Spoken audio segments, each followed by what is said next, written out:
My name is Olivia Bennett.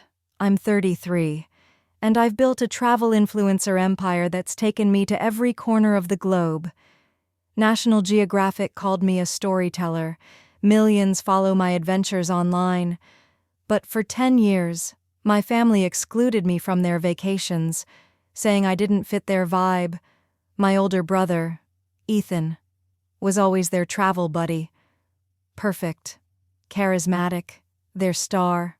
Last year, I bought a beachfront resort in Tulum, Mexico. Then I booked my family for a week-long stay. They showed up, expecting a free ride, but when they demanded more, I turned their paradise upside down. Before I share how it went down, drop a comment with where you're watching from, hit that like button, subscribe to join my journey of standing tall. I grew up in a cozy craftsman home in Portland, Oregon. It wasn't a mansion, but my parents, Michael and Karen, made it picture perfect. Lush garden, vintage furniture. My father was a corporate lawyer, always in crisp suits, bragging about his cases at neighborhood barbecues. My mother ran a boutique travel agency, curating trips for wealthy clients. She loved showing off her itineraries. Then there was Ethan, 3 years older, with his easy charm and athletic build. By age 7, I knew the family pecking order. Ethan was the golden boy. I was the tag-along. Vacations defined our family. Every summer, we'd jet off Hawaii, Italy, the Caribbean, but I was always an afterthought. "Olivia, behave," my mother would say, adjusting my sun hat. Look at Ethan's confidence. Ethan could do no wrong. At 9, I won a school photography contest with a shot of our beach trip. My parents nodded at the ceremony, but later, they raved about Ethan's surf lesson. "Nice picture." "Olivia," my father said, barely looking. "Will it help with college?" I loved capturing moments, sunsets, markets, smiles. By 12, I was sneaking my dad's camera, dreaming of sharing the world's beauty. My parents didn't get it. Photography's a hobby. My father said when I showed him a photo album, "It's not a career." My mother was worse. "Travel blogging, that's for dreamers with no plan." Ethan, meanwhile, was their pride. Star quarterback, prom king. In high school, I started a travel blog, posting photos from our trips. Readers loved my stories. My parents never read it. Ethan's football games, they never missed one. "We're proud of our kids," my mother would say at family reunions, adding, "Ethan's headed for greatness, and Olivia's artistic." At 16, I got a job at a local bookstore, saving for a better camera. I'd spend hours editing photos, crafting blog posts. The owner, Mr. Lee, saw my spark. "You've got a gift, Olivia," he said. I taught myself video editing, creating travel vlogs. When I showed my parents my first video, a montage of our Greece trip, my mother sighed. "That's cute. Honey, focus on school." My father was blunt. "Cameras and blogs. That's not serious. Be more like Ethan." By senior year, I applied to UCLA's Media Studies program, full scholarship. Ethan got into Oregon State for business. Guess who got a fancy dinner at the city's top steakhouse? "We're thrilled for both of you," my father said, toasting. "Oregon State's big. Ethan and Olivia. That program's nice." I corrected him quietly. "It's UCLA, Dad. Top media school." He shrugged. "School's school. Don't expect us to pay." College was freedom, no more Ethan's shadow. I called home weekly, sharing my vlogs. They'd pivot to Ethan's business internships. By sophomore year, I called less. They barely noticed. I dove into media, majoring in journalism with a marketing minor. Weekends, I traveled on a budget, filming hostels and street markets. My blog grew, hitting 10,000 followers. My roommate, Zoe, thought I was nuts. "You're missing parties," she said, but capturing the world, its colors, its people, that was my joy. It was validation my family never gave. Family trips stopped including me after high school. "You're too busy with your blog," my mother said when they planned Fiji. I wasn't invited to Aspen, Bali or Paris. Ethan was always there, posting with them on social media. Holidays stung. Thanksgiving meant hearing about Ethan's new job at a tech firm. Christmas gifts told the story Ethan got luxury luggage. I got generic journals. My junior year, my grandmother passed away. She'd loved my photos, displaying them in her home, at her funeral. My father's eulogy praised Ethan's bright future and my hobby.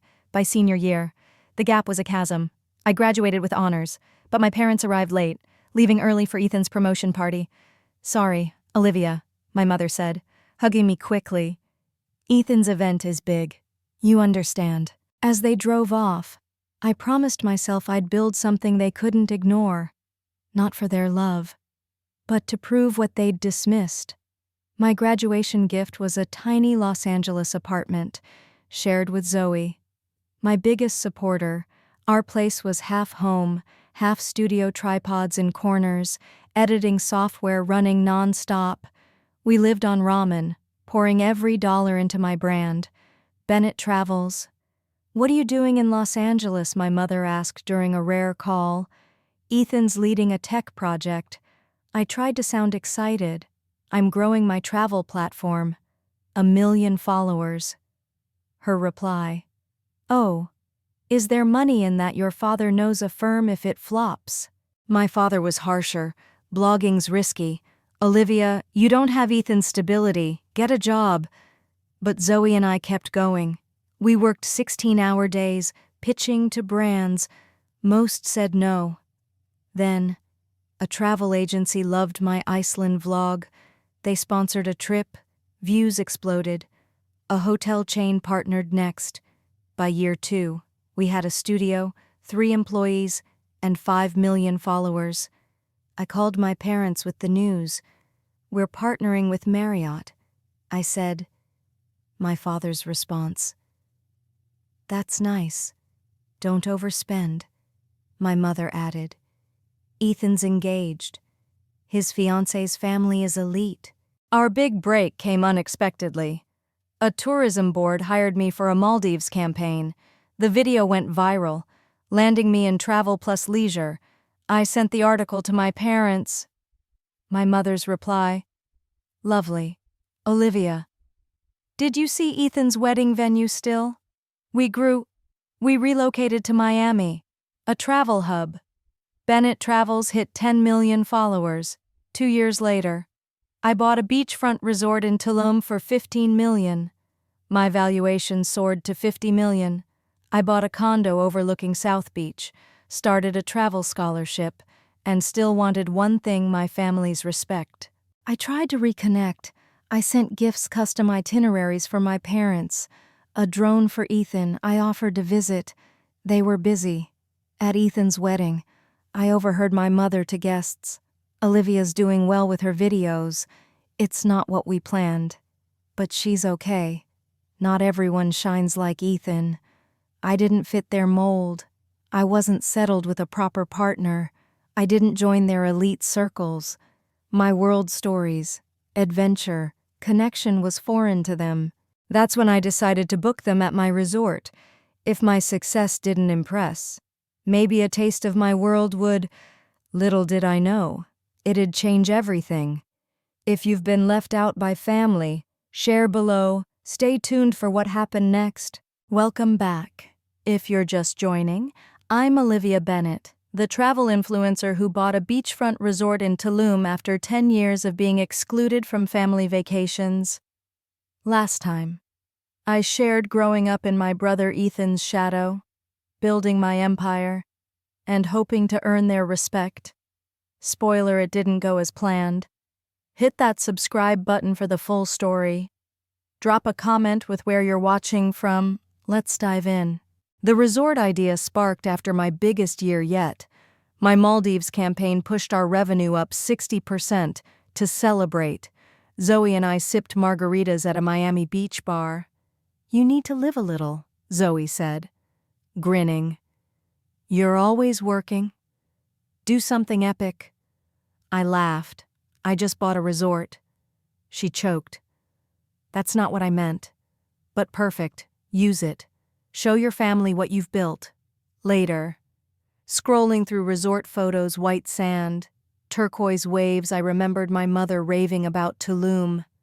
They'd never invited me there. That's when it hit me. I'd booked them at my resort, all expenses paid. Maybe then they'd see me. I called my resort manager, Carla. The next day, "I want to book my family for a week," I said. "Presidential suites, full package private dinners, spa, excursions," she whistled. "That's $50,000. Special occasion," I smiled. "Family reunion?" I called my parents. Buzzing. "Mom, Dad, I have a surprise," I said. My mother sounded rushed. "We're planning Ethan's anniversary trip." I pushed on. "I've booked you all at my resort in Tulum. 7 days. Presidential suites. All paid." Silence. Then, "That's nice, Olivia, but Ethan's used to 5-star.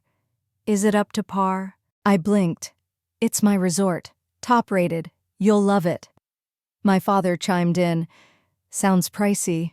"When is it?" I gave the dates. 2 months out. My mother hesitated. "We'll check with Ethan. He's busy with work." I sweetened it. "It's exclusive. Books out years ahead. I reserved the best suites." That shifted their tone. "Exclusive," my father said. "Well, that's something. We'll need proper outfits. Karen can't show up underdressed." The call ended with them discussing luggage. Not a thank you. I felt a familiar pang but brushed it off. They'd come around. Calling Ethan was worse. "Does the resort have a gym?" he asked. "Sophie needs her Pilates. And childcare for our son," I assured him it had both. Plus activities for their toddler. "Good." He said, "We'll need upgrades. Though, Sophie's particular about views. No gratitude, just demands." Over the next weeks, requests piled up. My mother wanted to know about high-profile guests. "Will we meet anyone notable?" My father asked about golf courses. Ethan demanded specific wines and a private yacht excursion. I covered every add-on, pushing the cost to $65,000. I told myself it was worth it. A month before the trip, I flew to Portland for a pre-trip dinner at their country club. "Everyone's talking about your resort," my mother said, smiling. "The Grants are jealous.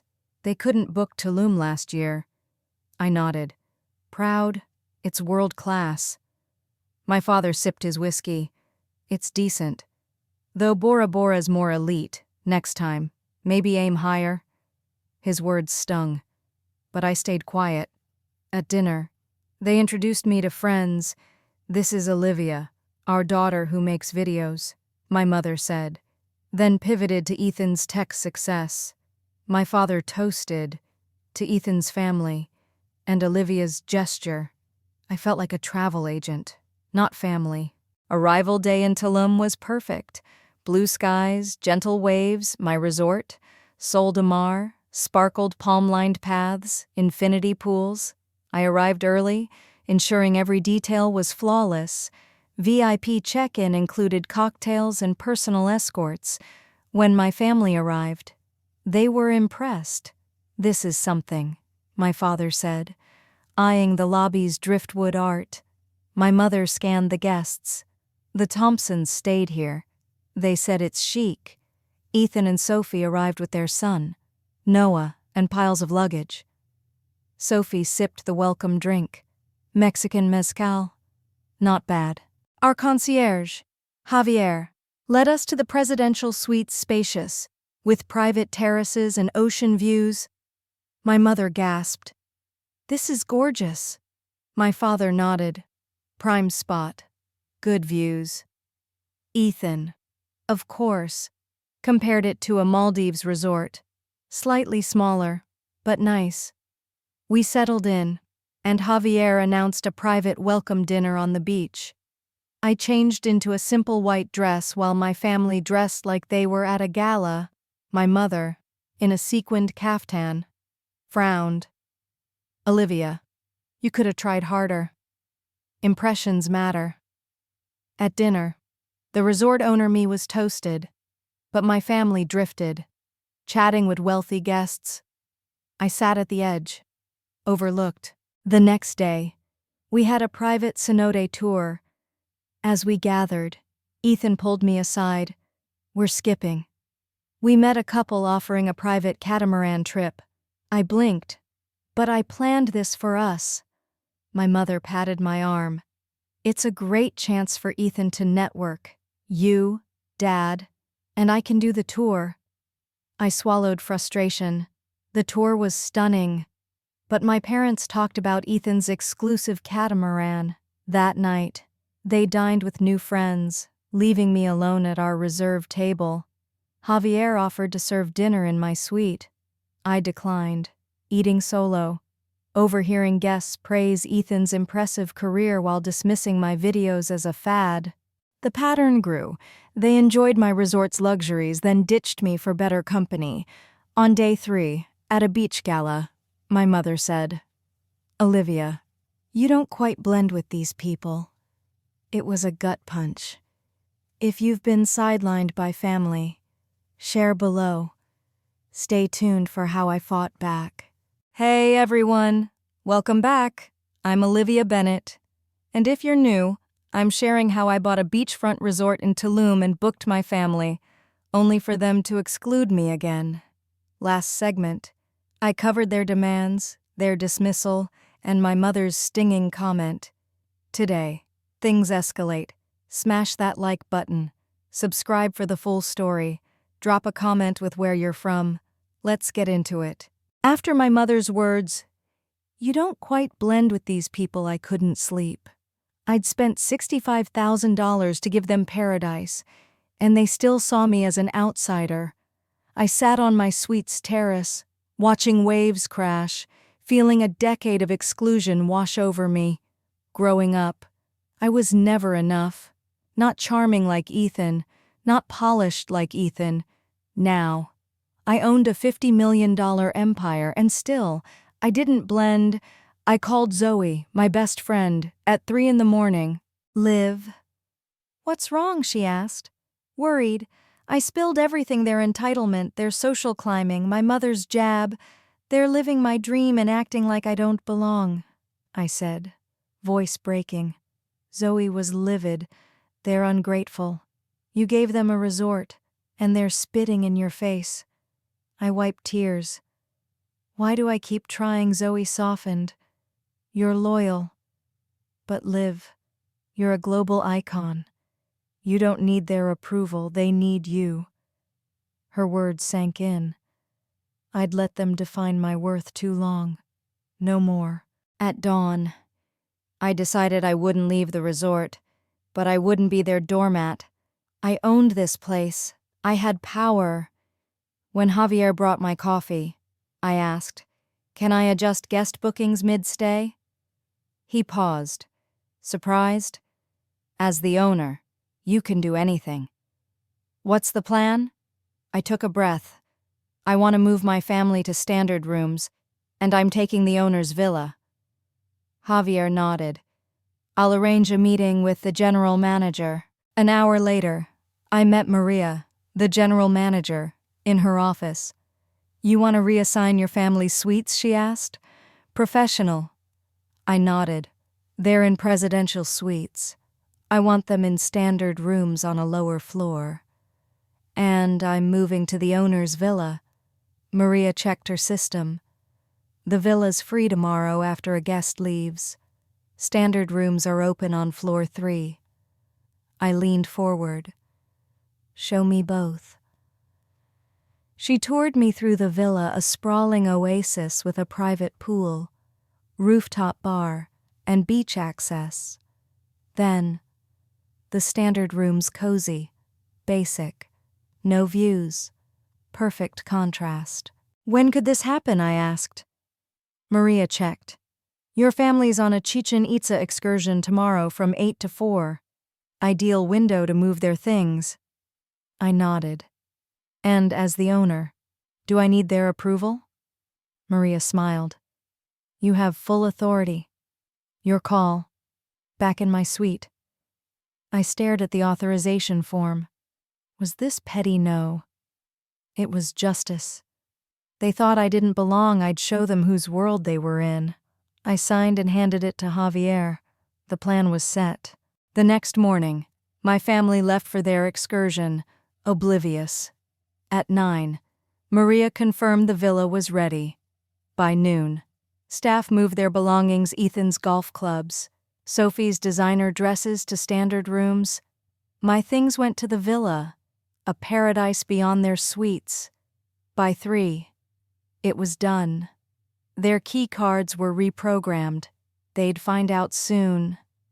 I felt nerves but resolve. This wasn't revenge, it was respect. At 4:30, I waited in the lobby, heart pounding. My family walked in, tanned and chatting. My father spotted me. "Olivia, you missed an epic tour." The guide was a historian. I smiled tightly. "Glad you enjoyed it." A staffer approached.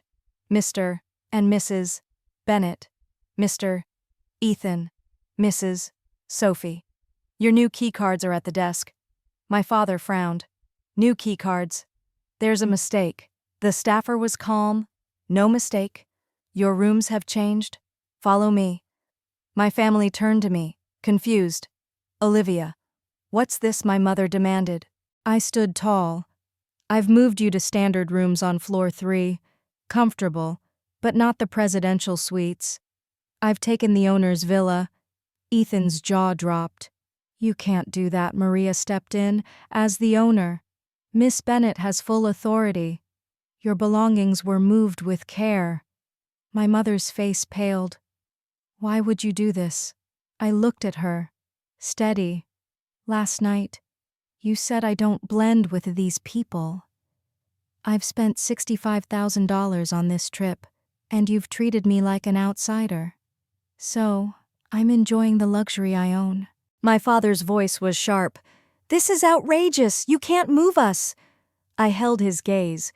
I did, for 10 years. You've excluded me from vacations, dismissed my work, my worth. You think I don't belong? I built this resort, my world, your guests in it. You've enjoyed my generosity while sidelining me. That ends now."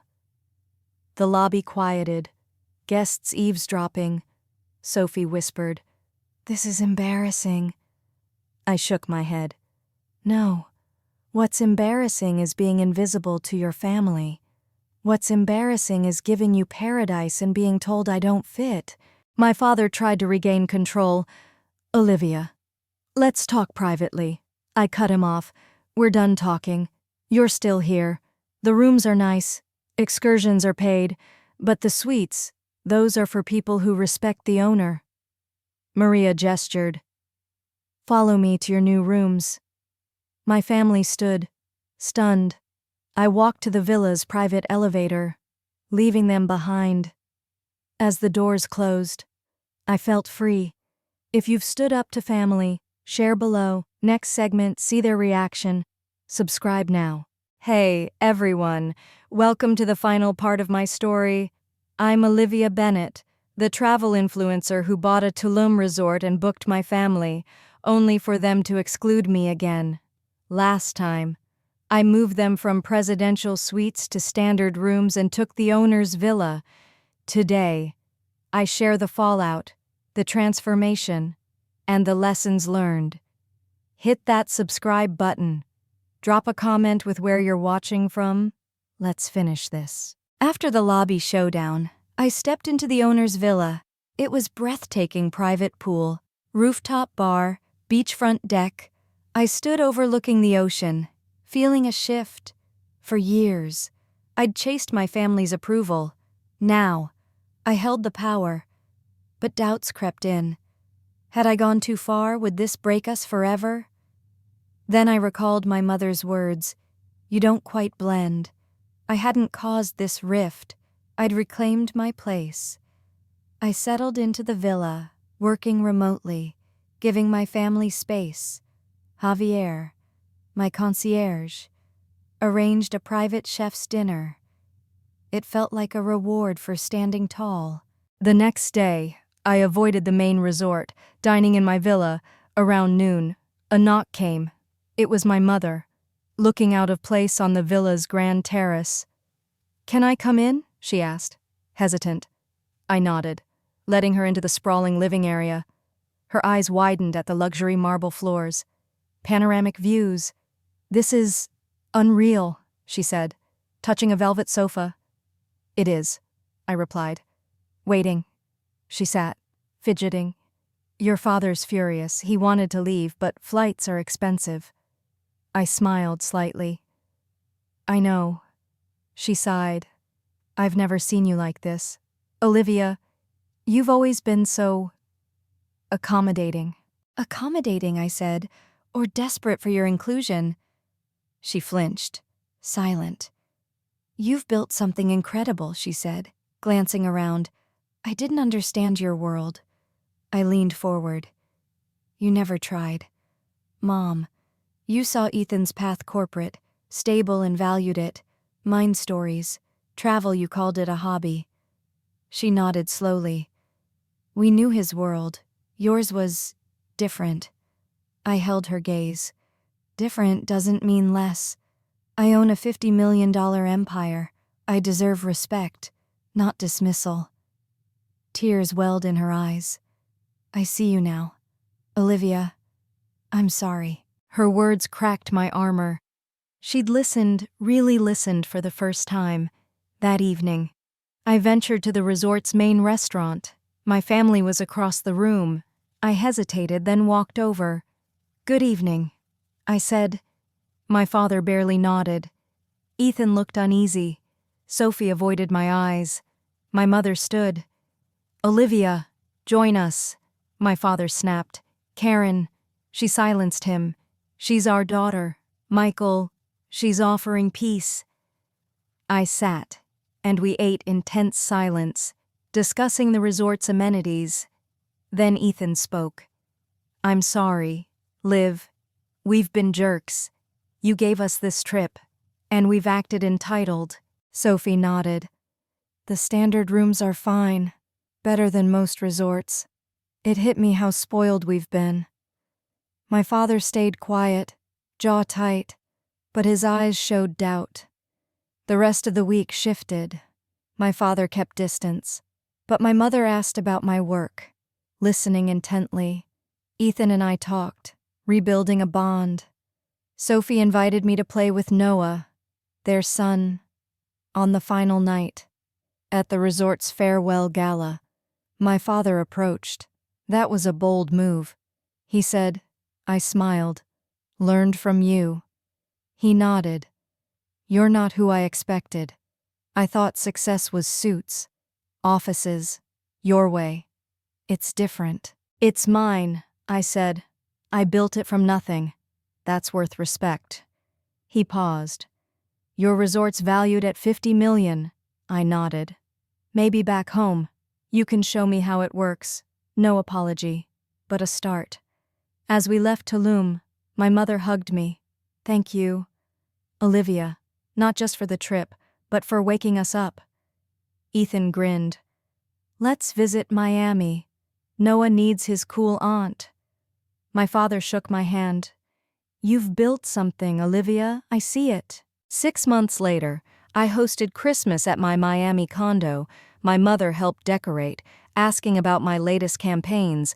Ethan and Noah played on the balcony, laughing. My father, still reserved, asked about resort expansions. Old habits surfaced a slight Ethan praise. A subtle jab, but I called them out calmly. We were learning to see each other as equals. The resort didn't fix us, but it broke a pattern. I stopped chasing their inclusion and demanded respect.